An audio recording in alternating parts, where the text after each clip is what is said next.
사도행전 5장은 아주 불쾌한 내용으로 시작됩니다. 당연히 성서학자들이나 또 문학적 양식이라고 해서 그런 방향으로 해석하시는 사람, 목사님들이나 신학자들은 이것을 하나의 에피소드라고 얘기하고 또 하나의 그냥 이야기라고 이야기할 수도 있습니다만은 아무쪼록 사도행전 5장은 불쾌한 사건으로 시작됩니다. 아나니아 삽비라 부부가 헌금을 작정했다가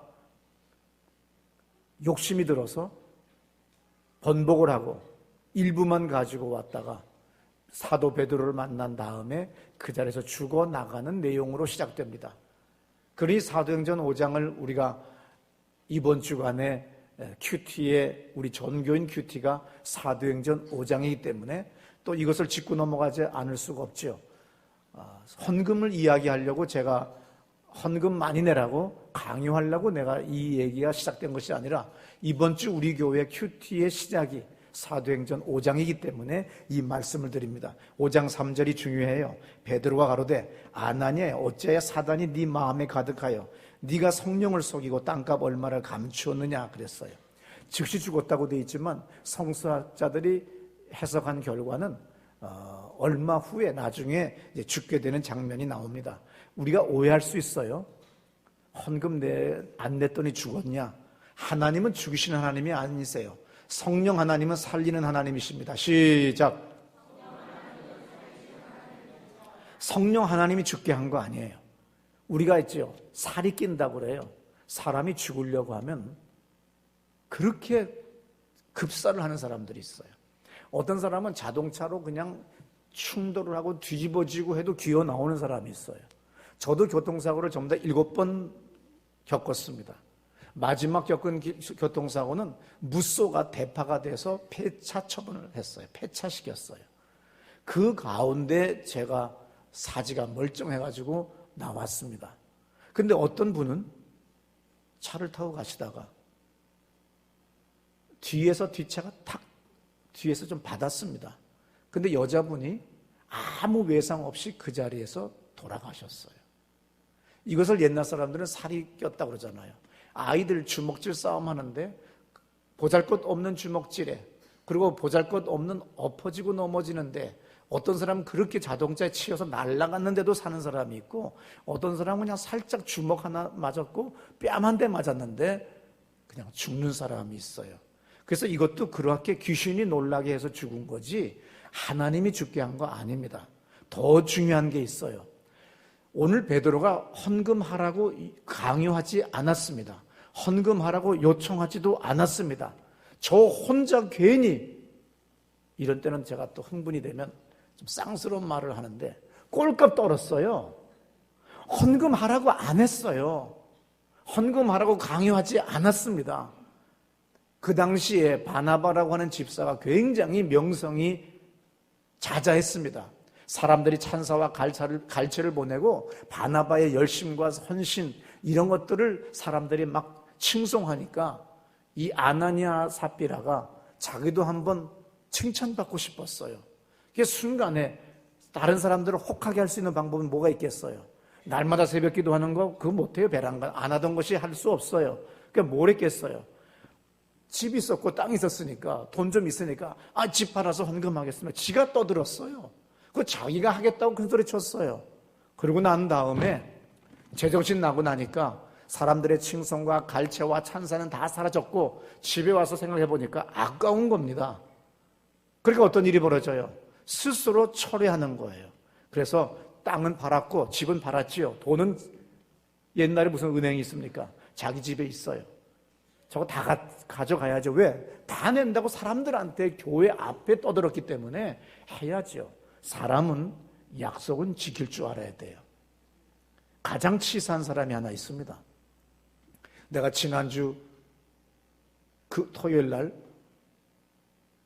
주례 때 앞에 신랑한테 그랬어요. 교회 나오기로 결심했지. 그리고 아내와 약속했지. 그러면 나와.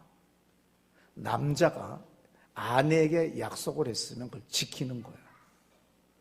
그 지저분하게 그 다음날부터 내가 언제 그랬냐고 신혼여행 갔다 오더니 쭉 누워가지고서는 신문 갖다 줘. 그거 잿더리 가져와. 그러고 교회 가자 했더니 내가 언제 그랬냐. 그냥 너하고 결혼하려고 그랬지. 이거는요, 삼류가 아니라 저질입니다. 하나님 앞의 약속이며 또한 아내 앞의 약속이에요. 여러분, 담임 목사 앞에 줄여 쓰겠다는 건 뭐지요? 앞에서 결혼하겠다는 건 나 예수를 믿기로 결심했고 이 교회 다니기로 결심했어요. 또 이사 가면 떠날 수 있죠. 그런데 그날 그 다음 달부터 안 나와요. 이건 인간이 저질입니다. 역시 자세히 나도 지금도 살펴봐요. 가끔 소식을. 역시 인생이 어려워요. 왜? 아내에게 한 약속 하나, 작은 약속 하나 지킬 줄 모르는 거는요, 이거는 또 쌍스러운 말 나오네. 쪼다야, 쪼다. 황기순 집사는 얼마나 한이 맺혔으면 지금 그냥 아멘하고 혼자 그냥 막 감격스럽게 나오시는데, 약속은 지키는 겁니다. 이 양 남자 오늘 성토대회 나오기로 한 김에 더 합시다. 내가 그랬잖아요. 왜 이렇게 생활비가 많이 드냐 그러고, 치약은 왜 이렇게 뒤 꽉꽉 짰냐 그러고, 불은 왜 안 껐냐 그러고, 화장실에 머리카락은 이렇게 그냥 비누에 붙었냐 그러고, 그런 거 하는 거 아니에요. 가계부 가져오라고 그러고, 아내가 번 돈 조사하고 안 적고, 그런 거 아니에요. 남자가 할 일이 아니에요. 비누에 머리카락 붙었으면 띄세요. 저는요, 제 큰딸이 제가 쓰는 화장실에 꼭 와서 물을 다 튀기고 써요. 이상해. 바닥에 그냥 물이 가득해요. 항상 튀겨 있어요. 나 한 번도 잔소리 안 합니다. 왠지 아세요? 내 딸이 사랑스러우니까. 얘 시집 가면 이런 날 없어요. 지금이 가장 좋은 때예요. 쫓아다니면서, 아시겠어요? 아시겠지만 쫓아다니면서 쓰레기 머리카락 다 하는 거야. 미친년들 머리카락은 왜 다 뺐어? 이렇게 하는 거 아니에요. 할렐루야, 고맙습니다. 머리카락이 많이 빠졌네. 종합영양제 사줘야 되겠네. 아시겠습니까? 사람이 다르는 거예요. 아이들이 뭐 옷 벗을 때 그대로 벗으면요, 청바지 그대로 또르륵 구멍 2개만 나오잖아요. 이건 그냥 치기 싫으면 발로 탁 해서 딱지 침대에 던져주면 되는 거예요. 그리고 집안이 개판으로 어질러졌잖아요. 여러분, 아이들이 다 결혼하고 시집가서 두 사람만 살아볼 때 가장 행복했던 때가 언제인 줄 아세요? 그 아이들이에요. 아이들과 지지고 볶고 지랄 발광하고 떠들고 악을 쓰고 그러면서 그냥 막 내가 밥을 제대로 먹은 건지 콧구멍으로 넣었는지 입으로 넣었는지 제대로 잤는지 피곤했을 때가 가장 행복한 때입니다. 믿습니까? 그러므로 사랑이라는 거는 그거예요. 나는 그래서 내 딸이 막 흩어놓으면 우리 큰딸인가 보다, 아니면 1호 여자인가 보다, 그냥 피해서 가면 돼. 닦기 싫으면 잘 피해서 들어가고 그 다음에 하루 지나 들어가면 말로 쓸 테니까. 여러분, 가족이 있다는 건 얼마나 행복한지 몰라요. 자식이 막 어질고 다니고 있다는 건 얼마나 행복한 건지 몰라요. 어느 날 아이들이 다 결혼하고 난 다음에 또 배우자도 하나가 죽었다고 합시다. 그랬을 때 그때 아우성 쳤을 때가 가장 행복했던 거예요.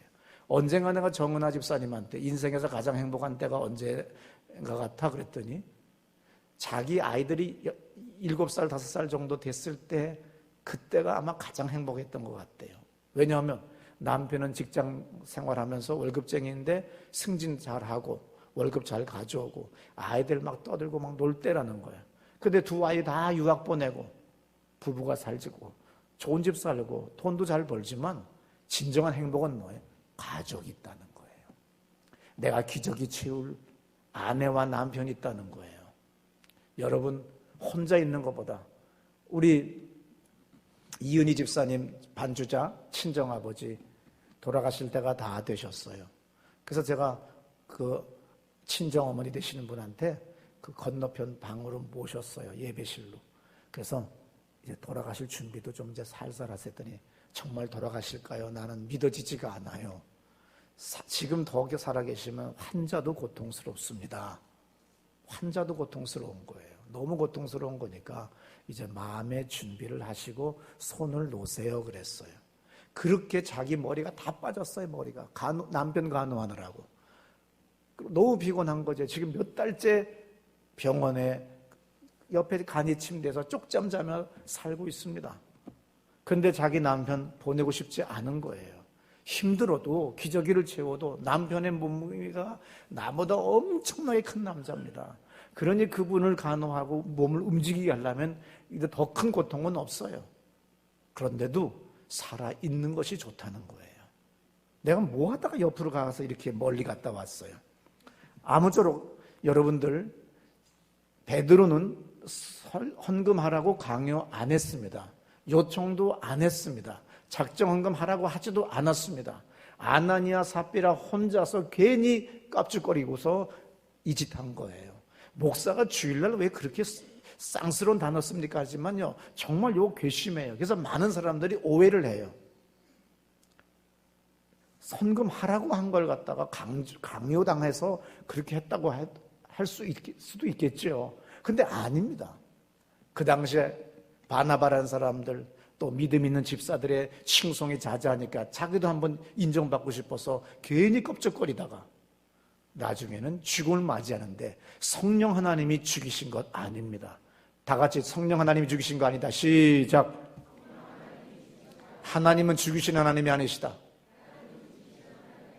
예, 저 혼자서 지가 혼자 충격받고, 왜? 발각됐잖아요. 베드로가 어떻게 그것을 압니까? 초자연적인 하나님의 간섭으로 말미암아 베드로는 아는 거예요. 너는 왜 감췄느냐? 사도행전 5장 4절 이런 말이 있죠. 땅이 그대로 있을 때는 네 땅 아니며 판 후에도 네 임의로 할 수 없더냐. 네 땅이잖아. 네 거잖아. 네가 알아서 잘 하면 될 걸 왜 괜히 다 낸다고 했다가 또 감췄다가 별짓 다 하고 너 왜 그런 짓 하니? 너 그런 말 하면 안 돼. 거짓말한 것 아니야. 사람한테 한 거. 교회다 한 거기 때문에 하나님에 대해서 한 거야. 그러니까 저 혼자 그냥 부르르 떨다가 죽은 거예요. 이해되시죠? 하나님은 사랑의 하나님이시다. 시작. 근데 여기 우리 사도행전 5장을 읽어보면 베드로는 성령이 충만하였다고 써 있어요. 그리고 아나니아는 사탄이 마음에 가득하다고 써 있어요. 교인은 둘 중에 하나입니다. 성령의 인도를 받느냐, 귀신이 가득하느냐, 둘 중에 하나지 중간 지대는 없습니다. 그래서 오늘 사도행전 5장 4절에서 사람에게 거짓말하는 것 아니요 하나님께로다. 이것은 아주 중요한 말입니다. 하나님을 속인 것이 되는 거예요. 교회를 속일 때 성령을 속인 것이 된다고 하는 것이 오늘 베드로의 이야기입니다. 사도 바울은 자신의 교회를 옛날에 핍박할 때, 그래서 예수 믿는 사람들 잡아 옥에 가두기 위해서 다마스커스로 가다가 부활한 예수님을 그 도상에서 만납니다. 그때 사도행전 9장 4절에서 땅에 엎드려져 들음에 소리가 있어 가라사대 사울아 사울아 네가 어찌하여 나를 핍박하느냐 그랬어요. 사도 바울은 예수를 추종하는 사람들을 잡으러 갔는데 예수님은 사도 바울에게 나타나셔서 뭐라고 했어요? 왜 너는 나를 핍박하느냐 그랬어요. 교인을 핍박한 것이 예수를 핍박한 겁니다. 이건 아주 중요한 이야기입니다. 오늘 사도 바울이 여기서 이렇게 고백하는 거예요. 교회를 흔든 것이 예수를 흔든 겁니다. 교회를 못 박은 것이 예수를 못 박은 거예요. 교회를 분열시킨 것이 예수를 흔들어 놓고 대적한 거가 됐다고 하는 거, 이거를 알지 못하고 신앙생활을 하면 아주 방자해지고 오만해집니다. 그리고 가진 짓 다 하다가 큰 심판을 받는 사람들이 많이 있어요. 교회가 그리스도의 몸입니다. 그리스도는 교회의 머리라고 분명히 성경은 계속해서 이야기하는데 사람들은 겨우 시편이나 잠언 전도서 그리고 예수님의 유명한 말씀 몇 개만 앵무새같이 움쪼리고 파편적 성경 지식을 가지고서 자기가 자의적 해석을 하는 사람들이 얼마나 많은지 몰라요. 나는 성경을 공부하면 공부할수록 지금도 또다시 또 책을 사고 또 책을 사서 새롭게 신학자들이 다시금 새롭게 해석한 내용들을, 그런 새로운 교양들을 지금도 공부하고 있어요. 내가 알고 있는 성경 지식이 얼마나 부족하다고 하는 것을 다시금 알고 있습니다. 고린도전서 12장 17절에 너희는 그리스도의 몸이다 그랬어요. 에베소 4장 12절에 그리스도의 몸을 세우려 함이라 그랬어요. 에베소 5장 13절에 그리스도께서 교회의 머리된 것 같음이니 그가 친히 몸의 구주시라 그랬습니다. 그러므로 여러분들이 교회를 떠날 때 교회를 파괴하거나 대적하거나 혼란을 일으키면서 가는 이상한 짓들은 하지 마세요. 교회를 떠날 때 조용히 그냥 떠나세요. 가장 좋은 방법, 교회를 떠나는 방법은 담임 목사한테 와서 인사하는 겁니다. 최소한 인사는 못하면 전도사님한테 인사하고 담임 목사님한테 안부 전해주세요. 그러고 가는 거예요. 내 지금까지 교회는 1년에 몇백 명이 들어오고 몇백 명이 나갑니다. 당연히 어느 교회나. 여의도 순복음교회는 1만 명 이상이 나가고 1만 명 정도가 새로 등록하겠지. 5천 명 정도나. 그렇게 보면 저도 우리 교회에서 지금까지 얼마나 많은 교인이 들어왔겠어요. 그죠? 그리고 남은 사람 오늘 여기 지금 우리 교인들이에요. 1000여 명. 그런데 들어온 사람은 몇천 명이죠. 떠날 때 나는 아주 참 지금도 있지 않은 세 자매가 있는데 놀랍게 떠날 때 자기들이 인천으로 인사를 가는데 자가용도 없고 그리고 아버지가 믿음이 없어서 그 동네 교도소 갔다가 나오신 아버지시기 때문에 신앙생활을 해야 되기 때문에 아버지 직장도 그쪽 멀리 있으니까 떠납니다. 그러면서 담배 인삼공사 정품 정관장 인삼 액 사가지고 왔습니다. 그 정도로 한번 하고 가보세요. 인생이 달라져요.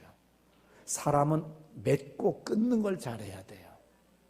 흐지부지 하면 끝없이 계속 흐지부지 수많은 꼬랑지를 제대로 못 잘라가지고 지난번에 캐바레 나올 때도 체육관 등록하고 다음 달 낸대놓고서 들낸 돈 낚시회 회비들 낸 거 수많은 꼬리들이 계속 달라붙어가지고 인생을 계속해서 발목을 잡고 있는 거예요.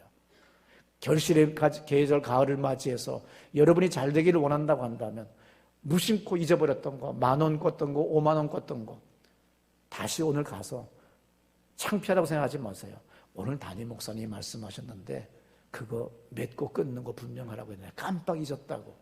나 500만 원 꾼 거 100만 원 꾼 거 이제 생각해 보니까 참 어려웠는데 다시 나에게 기회를 준다면 1년 거치 3년 상환하겠다고.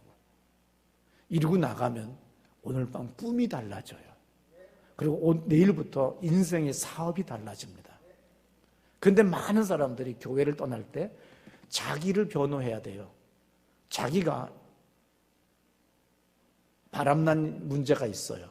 자기가 누구한테 돈 꾼 문제가 있어요. 근데 제일 멀리 있는 건 목사예요. 그래서 목사 설교 못해서 간대.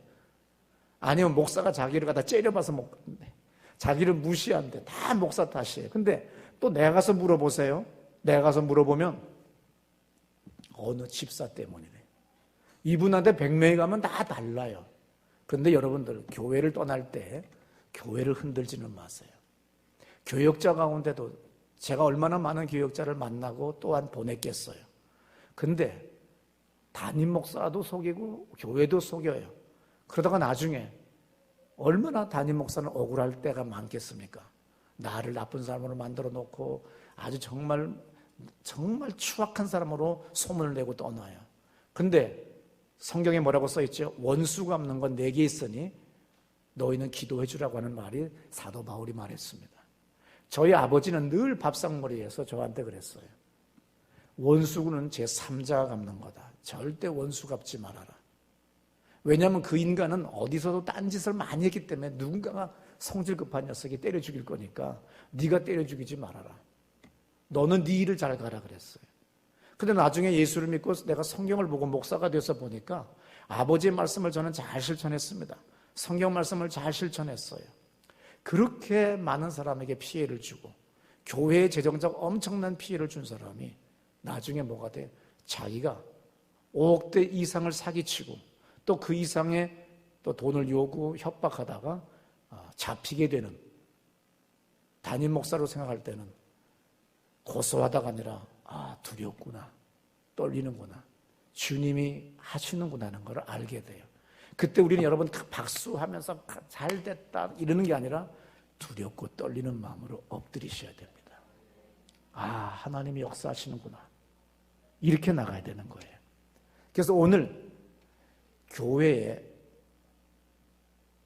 에클레시아라고 하는 이 교회라고 하는 단어가 사도행전에 23번이 나옵니다. 이 23번 중에서 이 사도행전 5장 11절에서 중요한 게 뭐냐면 이 아나니아 사피라의 이 거짓말, 그리고 자기가 찬사를 받으려고 했던 것, 교회에 대한 거짓말했던 것, 속였던 것, 이것을 처리한 다음에 5장 11절에 사람들이 두려워했다고 그러면서 교회란 단어가 나와요. 뭘 의미합니까?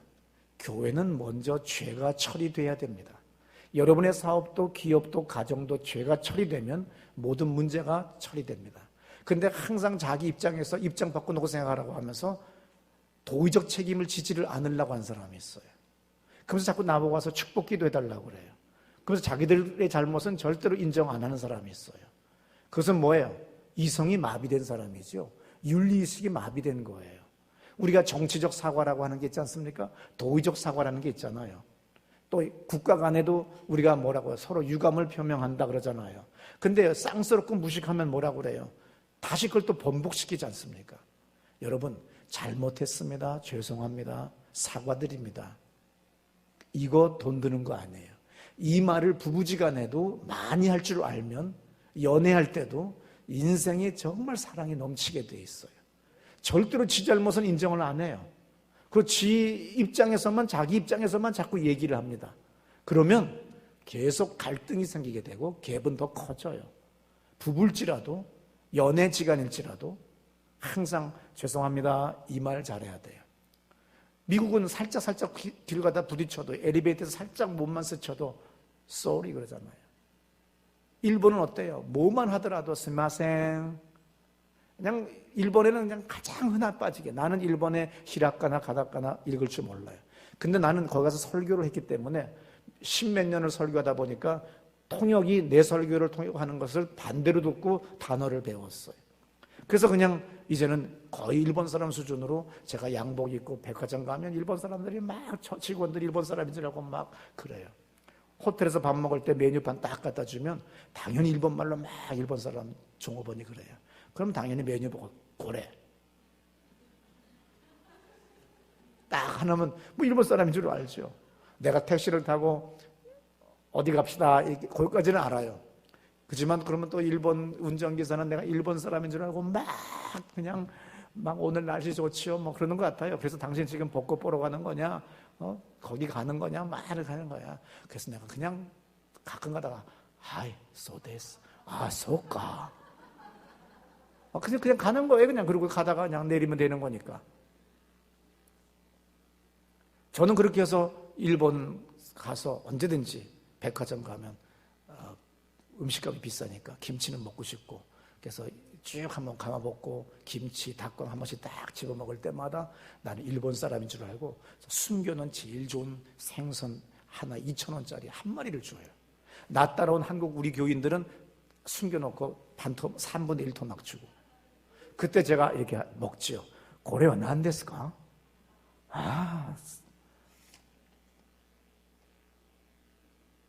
아주 그냥 일본 사람이잖아. 그냥 계속 설명이 얼마나 잘 나오는지 몰라요. 아무쪼록 그때마다 일본 사람들은 항상 뭡니까? 언제든지 간샤시마스, 아리가도, 그 다음에 누구한테 뭐 할 때마다 스미마생 이 말을 늘 해요. 미국 사람들도 어느 나라 사람도. 한국은 그냥 부시듯이 돌격하듯이 엘리베이터를 타고 돌격하듯이 그냥 지면 안 된다고 그냥 밀어붙이고 나가는데 절대로 부부지간에서도 잘못했다, 미안하다, 사과한다, 내가 늦었다 이 말을 잘하면 여러분들은 달라집니다. 아무쪼록 사도행전 5장은 사람이 죽는 것으로 시작됐지만 교회는 성령의 인도로 부흥된다고 아지스 페르난도 교수의 주석에서 제가 봤습니다. 이분이 이런 말을 했어요. 매번 하나님은 간섭하시고 복음은 진전된다. 유대 당국자들의 반대가 복음의 진보를 위협했지만 성령은 충만하게 역사하셨다는 거예요. 항상 유대 당국자나 환경이나 여러분들의 사업이나 가정이나 언제나 우리가 사도행전에서 배울 게 있죠. 우리가 살다 보면 인생은 항상 호사담합니다. 좋은 것이 있으면, 많이 있으면 그 다음에 마가 많이 껴요. 근데 사도행전도 항상 뭐예요? 부흥의 역사와 기적과 초자연적인 역사가 막 사건이 여기 있으면 그 전에 환란이 있었어요. 또 그 다음에도 또 역경이 있어요. 또 다시 그것을 잘 버티고 정면 돌파하고 이겨나가면 그 다음에 축복이에요. 여러분에게 고난과 큰 짐과 무거운 것들이 느껴집니까? 다음에 축복이 있다는 거예요. 근데 많은 사람들이 거기서 주저앉거나 돌아갔기 때문에 안 되는 겁니다. 언젠가 큰 교회 목사님 이런 말을 했어요. 우물을 파되 한 우물을 팔아. 그런데 어떤 사람은 우물을 파는데 매일 조금씩 다른 우물을 팠어요.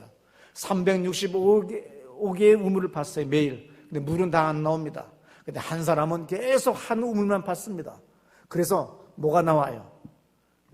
안반을 뚫고 그 다음에는 건수가 아니라 생수가, 지하수가 가장 좋은 물이 끊임없이 나오는 물이 나왔다는 거예요. 한 우물을 파야 돼요. 교회도 그렇습니다. 그냥 끝까지 가는 거예요. 목사가 자주 임지를 바꾸고 하나님의 특별한 뜻이 계셔서 또 그렇게 개척하고 건축하고 가시는 사명 계신 분 제외하고 그렇게 자주 바꾸는 사람이 있어요. 왜? 교인한테 시험 들었다는 거죠. 그리고 이 교회가 자기를 무시했다는 거예요. 그러면 그 사람은 끝까지 옮기다가 나중에 나이 60다 되면 갈 곳이 없어요. 여러분 직장이나 어디서나 회사가 망할 때가 다 됐어요. 그러면 그 회사를 위해 마지막 자기의 모든 정열과 지식과 힘을 기도를 해서 살리세요. 그러면 그 회사에서 높아지거나 하나님은 그 다음 단계로 이끄십니다. 근데 너무 약은 사람들은 회사가 망하니까 나도 이제 나갈 준비해야지 하고 나가는 사람인데 아니 그게 아니고 내가 한번 실력을 발휘해야 되겠는데 내가 한번 도전해봐야 되겠는데 어차피 이거 내 회사 아니지만 내가 한번 사장님이 돈 가지고 있는 거고 내가 한번 나가야지. 저는 전도사 때 신학생 때 담임 목사님이 어떤 걸 맡겨도 나는 노가 없었어요. 그걸 전부 다 완성을 시켰고 부흥을 시켰고 그 다음에 지시대로 그 이상을 하니까 이른 나이에 7개, 8개 단체에 장자리를 한 번에 그 나이 50, 60이 넘은 부목사님들이 많이 계셨지만 저한테 주셨어요. 그게 뭐냐면 나는 몸을 사리지 않고 계산하지 않고 정면 돌파를 합니다. 오늘 첫 번째 교회 사도행전에서의 위기는 교회를 속인 아나니와 삽비라의 부부의 문제를 은폐시키거나 쉬쉬하지 않았어요. 베드로는 정면 돌파했습니다. 이것은 중요한 리더십 중에 하나입니다. 쉬쉬하면 안 돼요. 저도 어떤 문제가 생기면 정면 돌파를 해버려요. 그래버리면 문제는 깨끗하게 끝납니다. 그때 주님께서는 어떡합니까? 성령께서 간섭하셔서 놀라운 결과가 일어나고 그 다음에 부흥이 일어납니다. 사도행전 4장 31절에도 보면 이런 말씀 있죠? 잘 들어보세요. 빌기를 다함에 모인 곳이 진동하더니 우리가 다 성령이 충만하여 담대히 하나님의 말씀을 전하니라. 예. 얼마나 기도가 열심이었고 또 얼마나 성령님이 강하게 역사했으면 그들이 있었던 곳이 진동이 있었대요. 진동이 일어날 정도로 성령의 강한 역사가 있었답니다. 사도행전 5장에서 교회의 정결이 교회 내부에서 위협을 받았을 때 베드로는 단호하게 즉각적으로 처리했더니 성령께서 초자연적인 은혜를 주셔서 그가 속였다는 것, 아나니아가 교회를 속였다는 것을 밝히게 해줍니다. 그가 스스로 자기가 놀라서 죽는 거지 주님이 죽이시지 않았다고 하는 걸 사도행전 5장에서 우리는 읽어 나가셔야 됩니다. 사도행전 5장 12절부터 16절에 보면 사도들이 표적과 이적을 일으키는 장면이 이제 교회의 문제가 해결된 다음에 일어나는 거예요. 잘 들어보세요. 사도들의 손을 통하여 민간의 표적과 기사가 많이 일어나매 믿는 사람이 다 마음을 같이하여 솔로몬 행각에 모이고 그 나머지는 감히 그들과 상종하는 사람이 없으나 백성이 칭송하더라. 믿고 주께로 나오는 자가 더 많으니 남녀의 큰 무리더라. 심지어 병든 사람을 메고 거리에 나가 침대와 요 위에 누이고 베드로가 지나갈 때에 혹 그의 그림자라도 누구에게 덮일까 바라고 예루살렘 부근에 수많은 사람들도 모여 병든 사람과 더러운 귀신에게 괴로움 받는 사람을 데리고 와서 다 나음을 얻으니라. 네, 교회가 내부적인 죄악, 재정의 죄악 이런 것 때문에 어려움을 만났지만 즉각적으로 단호하게 정면 돌파하고 나갔더니 성령 하나님이 간섭하셔서 문제가 해결됩니다. 해결됐더니 어떤 일이 벌어졌습니까? 놀라운 초자연적인 성령의 임재가 있는 거예요. 그 다음에 또 뭐가 있다고 그랬죠? 다시 또 한 번의 벽을 만나죠. 초자연적인 이적 뒤에는 핍박이 있는데 5장 17절 18절에 그 말씀이 있어요. 한번 들어보세요. 대제사장과 그와 함께 있는 사람 즉 사두개인의 당파가 다 마음에 시기가 가득하여 일어나서 사도들을 잡아다가 옥에 가두었더니 이제 드디어 다시 사람들을 예수 믿는 사람들을 잡아다가 옥에 가두는 역사가 있는데 공동번역에 18절에 이렇게 써 있어요. 사람들을 잡아다가 자기 감옥에 쳐넣었다. 이게 대단한 성경 구절이 얘기죠. 공동번역이 그렇게 번역이 돼 있어요. 자기네 감옥에 쳐넣었다. 잡아다가 뭘 얘기합니까? 강제와 불법과 폭력으로 부당하게 체포당했다는 것을 사도행전 기자는 그렇게 썼습니다. 감옥에 쳐넣었다. 그런데 이것이 끝입니까? 다시 하나님의 간섭이 있었어요. 사도행전 5장에 보니까 19절에 보니까 천사가 밤중에 감옥 문을 열고 들어와서 사도들을 데리고 나왔습니다. 그리고 20절에서 이렇게 말합니다. 잘 들어보세요. 가서 성전에 서서 이 생명의 말씀을 다 백성에게 말하라 하매 성전에 서서 백성들에게 담대하게 말하라고 그랬어요. 우리는 전도 좀 하려고 하면 꼭 시험될 일이 생겨요. 내가 전도한 사람이 꼭 문제를 일으킵니다. 한번 작정하고 이번에 내가 11조 헌금을 한번 해봐야지 하지만 꼭 사건 하나가 터져요. 근데 그것을 이겨야 되는 거예요. 작정하기로 처리하기로 금식하기로 결심했으면 이기셔야 됩니다. 근데 항상 우리는 거기서 넘어져서 거봐 문제가 생기잖아 그러잖아요. 우리 옛날에 교회 갈 때 뭐라고 그래? 옛날 40년 전 50년 전에는 교회들이 의자가 가난해서 없었어요. 그래서 50년 60년 전에는 교회 가면 신발 벗고 들어갑니다. 근데 꼭 신발 훔쳐가는 사람이 있어서 노래가 생겼잖아요. 예배당에 갔더니 눈 감으러 하고선 신발 훔쳐가더라. 아주 이거는 유명한 교회에 대한 험담을 할 때의 대표적인 험담 중에 하나가 바로 이 험담입니다. 정말 꼭 교회 갔더니 딱지 떼더라. 지지난주에 몇 주 전에 우리 풀무원 운영하시는 최 집사님이 오랜만에 예배당을 너무 일찍 오게 됐대요. 그래서 이날은 너무 기분이 좋아서 운동장에 평소 차 세우다가 제 앞자리, 제 자리 여기 1번 자리에 세우셨어요. 근데 그 차가 전날에도 그랜저가 거기 서 있었는데 그날도 그랜저가 있는 거예요. 근데 거기는 교회 마크도 없고 번호도 없는 거예요. 그러니까 당연히 교회에서는 뭐지요? 이거는 정말 참으로 교묘한 사람 차구나. 자기 일 번호도 없냐. 그래서 즉각 견인시켰습니다. 왜냐하면 거기는 11대밖에 못 세웠지. 운동장에는 몇백 대를 세울 수 있는데 세 가족 처음 온 사람들을 위해서 놓은 자리니까 당연히 처리했지요. 나중에 보니까 글쎄 세 가족이에요.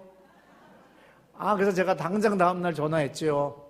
다 제 죄입니다. 제가 한 거나 마찬가지입니다. 제가 했습니다. 이러고 나가니까 괜찮은데 그 얼마 전에 처음 오신 분 건너편에다가 남의 집 자리에다가 자동차 세워서 견인됐습니다. 어떤 일이 벌어졌습니까? 그날 처음 나오시고 영원히 지금까지 안 오십니다. 그러니까 지금은 뭐지요? 옛날에는 예배당에 갔더니 눈 감으라고 해서 신발 훔쳐가더라가 아니라 지금은 교회 갔더니 주차장 차 끌고 가더라. 언젠가도 교회 이 정문 쪽에 바깥에 자동차 한 대가 서 있는데 얼마나 차가 더럽고 캠핑 온 사람과 같이 완전히 한 난장판이에요. 번호도 없어요. 교회 마크도 없어요. 그런데 토요일도 서 있는데 주일까지 서 있어요. 그래서 이것만큼은 내가 용서 못한다. 이거 처리해라 그랬더니 정은경 권사님 거더래요. 그랬더니 정은경 권사님이 그때 아주 분노하셔서 저한테 이렇게 얘기해요. 목사님, 이상의 외제차들은요 번호도 없고 안 써놓고 교회 마크도 없는데 안 끌려가고 제 차는 끌려간 것이 교회입니다. 그래서 지금부터 제가 그랬죠. 이제부터 고급차일수록 빨리 끌고 가라. 신고해라. 아무쪼록 사람은 사소한 것에 시험될 수가 있는 거예요. 아무쪼록 사도행전 5장 26절에서 다시 어떤 일이 벌어졌습니까? 베드로의 일행을 또 잡아왔어요.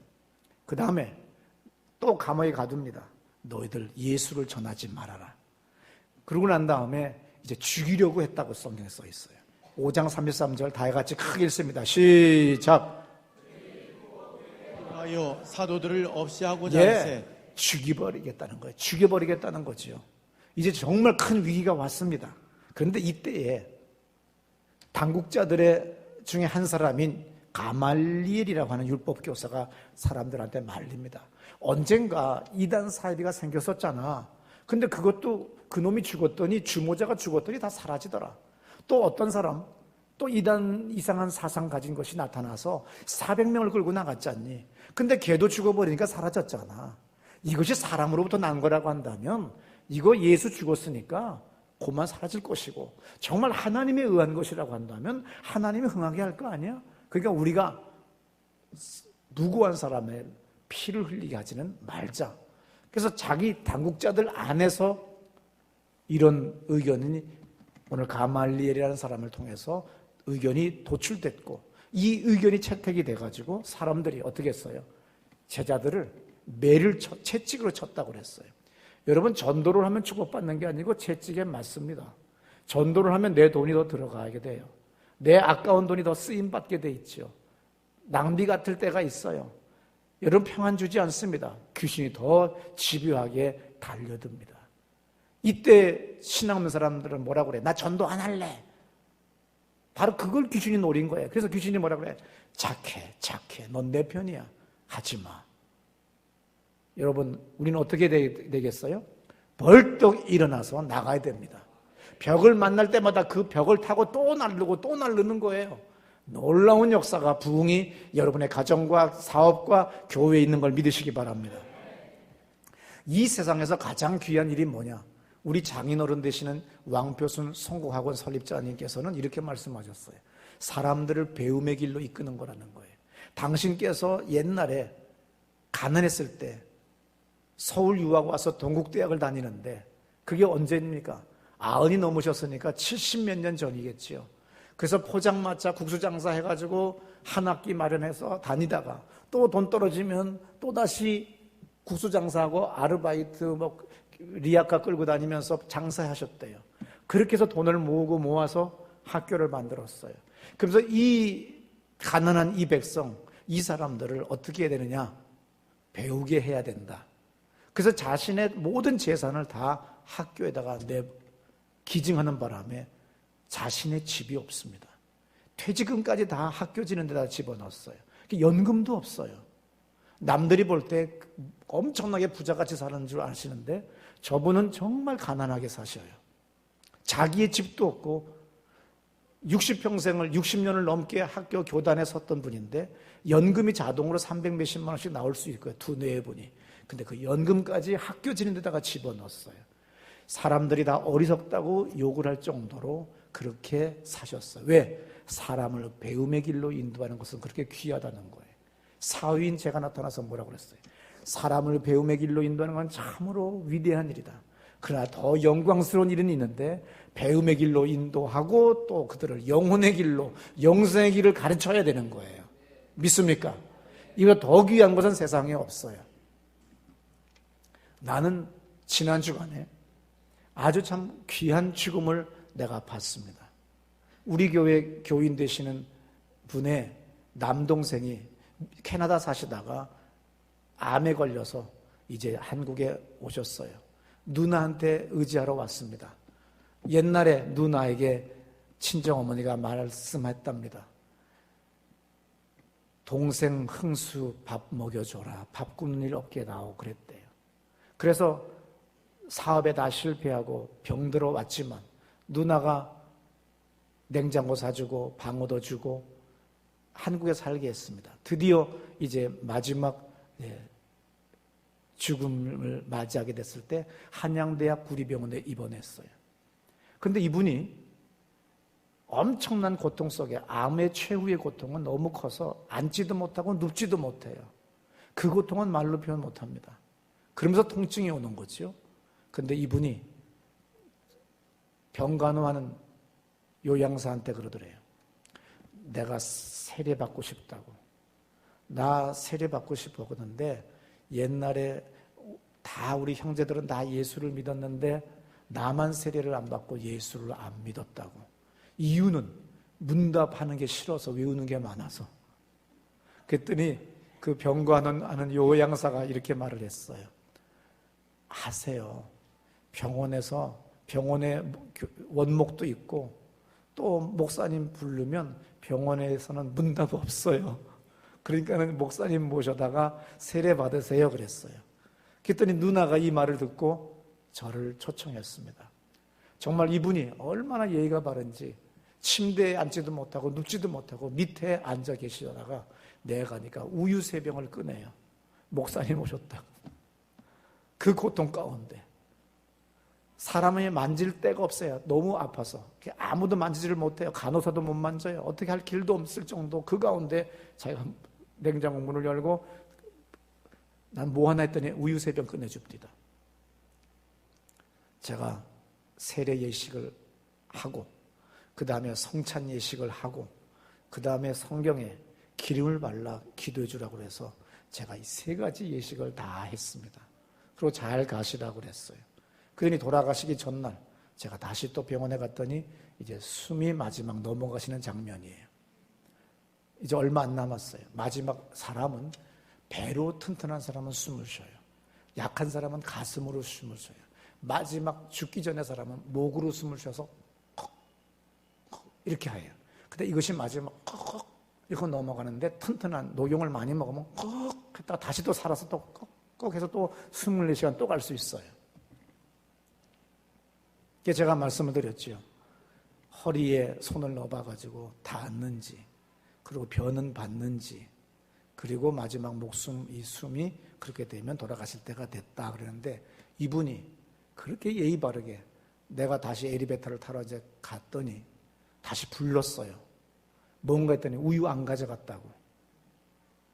그에게는 나에게 우유 3병 같이 간 사람들 그 줘야 되는 것이 최고의 대접이었어요. 그분은 마지막 우유를 대접했어요. 목사에게, 주회종에게. 그리고 세례를 받았어요. 그리고 성찬식도 했죠. 그리고 마지막 그 전날 자기 조카한테 그러더래요. 나 마지막 담배 한번 빨고 싶다고. 그래서 조카와 함께 휠체어를 타고 마당에 나가서 맛있게 한번 빨고 담임 목사님 대접하고 세례 받고 돌아가셨어요.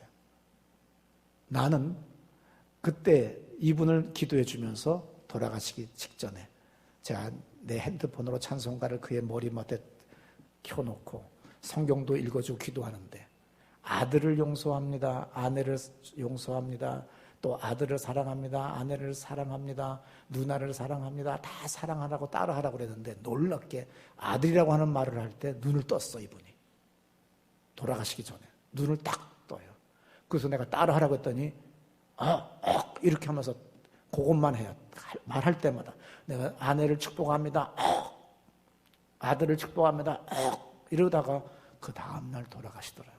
사람에게 가장 귀한 건 죄를 회개하는 거예요. 그리고 축복하는 거예요. 원한 가득 차서 사는 것이 아니에요. 교회에 죄를 성산하게 되면 놀라운 부흥이 일어납니다. 이 부흥 다음에는 위기가 옵니다. 이 위기를 넘어가면 또 다시 놀라운 주님의 간섭이 있어요. 그래서 결론은 뭐예요? 사도행전에는 항상 매번 위기 때마다 하나님의 간섭이 있다는 거죠. 근데 왜 우리에게는 하나님이 나를 꼭 유기시킨 것처럼 유기된 인생과 같이 잉여 인간같이 나는 이렇게 삽니까? 그렇게 원망하지 마세요. 여러분 다 감사하세요. 축복하세요.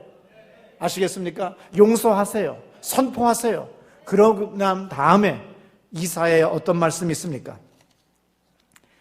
59장 1절에 하나님의 손이 짧아 구원치 못하심도 아니고 귀가 어두워 듣지 못함이 아니다. 오직 너희 죄악이 너와 나 사이에 가리워져서 하나님의 개입이 간섭이 없는 거예요.